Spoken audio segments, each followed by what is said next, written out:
நீங்க புகழுக்கு ப்ரொபோஸ் பண்றீங்க, பட் புகழ் அவன் வாழ்க்கையிலே பண்ணாத ஒரு விஷயத்த பண்ண போறான். அவன் பாருங்க அந்த ப்ரொபோசலை ரிஜெக்ட் பண்ண போறான். ஷோலெல்லாம் சும்மா உங்கள்கிட்ட பிடிச்ச மாதிரி சும்மா நடிச்சேன்னு எல்லாம் சொல்லிட்டு இருந்தாங்க. அதெல்லாம் இல்லை. எனக்கு உங்களை தர்ஷா வந்திருக்காங்க, யோசிச்சு சொல்லுங்க.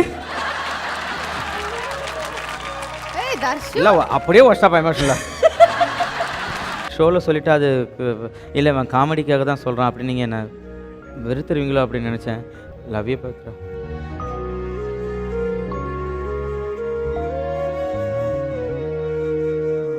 இல்லை புகழ், நீங்கள் வந்து தப்பாக புரிஞ்சுக்கிட்டீங்க. நம்ம எல்லாருமே வந்து கலைஞர்கள், ஷோக்காக நிறையா விஷயம் பண்ணுவோம்.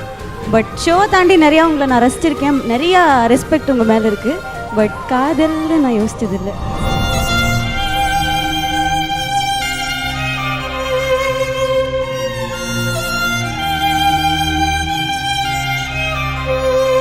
ஆதரவற்ற முதியவர்கள் உங்கள் உதவியை எதிர்பார்த்திருக்கிறார்கள்.